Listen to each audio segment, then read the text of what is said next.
Alright guys, welcome back to another episode here on Grow the Earth. Before we get started with our video today, I want to invite you to go and visit my other media pages. If you're watching this on YouTube, we're also on Rumble, we're on Instagram, we're on TikTok, and I've also got a Facebook group.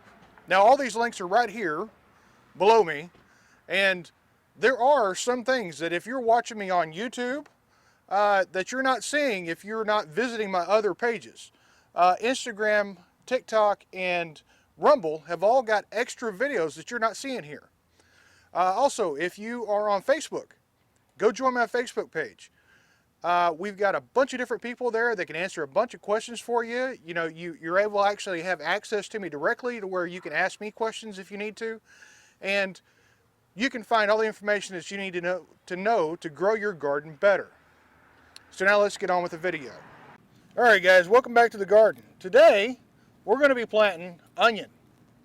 Now, we're going to be planting from onion sets, which are very different than onion seed. Onion seed is something you're going to have to start beforehand, usually in the little bitty pots and so forth, and then actually move them outside into their planting spot. But with an onion set, we can go directly into the seed out. We can seed them directly out here into the bed, and they actually start growing a lot faster from sets than from seed, of course. Now, if you see, we're going to grow these actually inside of where our hoop trellises were that we made this last year.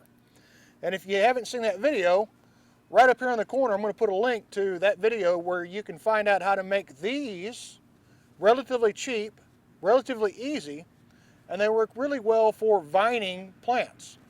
So today we're going to be planting our white onions. We've got some yellow and we have some purple onion here. Your yellow are usually sweeter.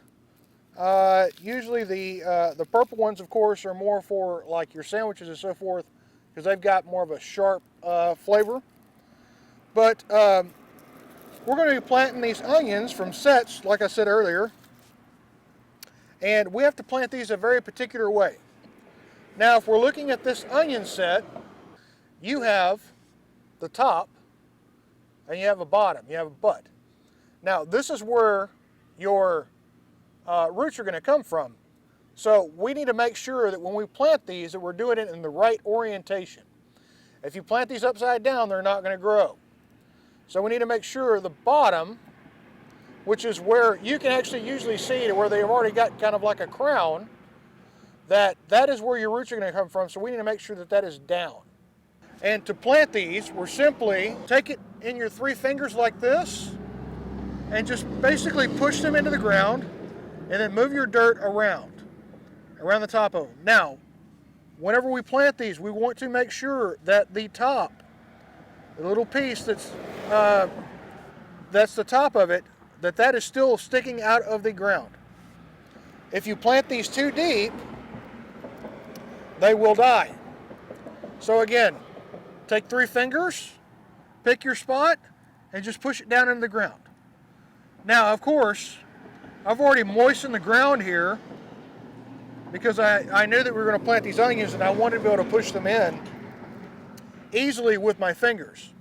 I didn't want to have to struggle with these and have to dig holes and all that. And this is just the easiest method for planting these.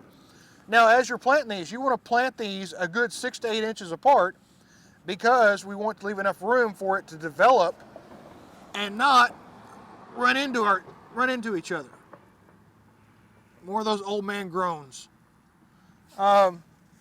So in our 3 foot wide, roughly 3 foot wide, I say these are probably 32 inches. We're going to have 4 per row. And we're going to plant them, say about 8 to 10 inches apart. And that just gives us plenty of room for everything to grow. Because of course, as you know, when these things start to grow, they're going to get, the size of a baseball at least. And we want to have plenty of room for them to grow, and we don't want to have to worry about them running into each other. And also, they're going to have big stalks of green leaves on top of them. And we want to make sure that those are not falling on each other or anything like that. One other thing is, as these grow also, we need to come in and we need to take our finger and move that dirt away from the base so that the plant will start to grow out from there. If we don't do that, what will happen is you'll basically get something that looks like a spring onion. It'll be very long and slender, and it will never grow to any sort of size. Ask me how I know that, because that's what happened to us last year. We were not doing that, and that's what we had. Failure is even likely to happen to us seasoned gardeners. It's not exclusively for your newer gardeners, because we like to grow stuff that we haven't grown before either, and we like to experiment with new stuff, and we like to try and hone our expertise with things. You can't growing in a garden is a lot of life experience. Unless you've grown it, you really can't talk about how to grow it, because everything is different for everyone depending on where you're at. We're here in Zone 9A, and the time of year that I'm planting at, and even the variety of plant I'm planting, may be very different from where you are and what zone you're in. And even from one side of a town to another, the microclimate can be vastly different. I invite you to step outside of your comfort zone. Pick something you haven't grown. Definitely grow the stuff that you're going to eat. But don't be afraid to get outside of your comfort zone and grow something you haven't grown before, because that's how we learn and that's how we grow. And that's how we learn to be a better gardener, is by trying things that we don't understand and what we don't know.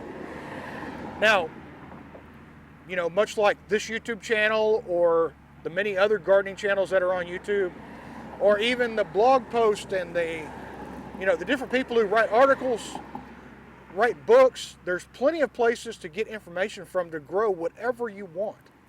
So, you decide you want to grow strawberries for the first time.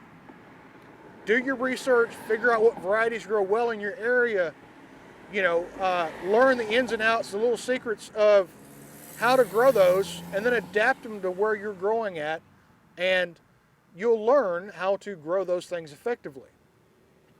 Now, I'm sure there are people out there that there's certain things that they just refuse to grow because they can't get everything to happen right with it, and it's they fail with it. And everybody's gardening experience is a little bit unique to that person.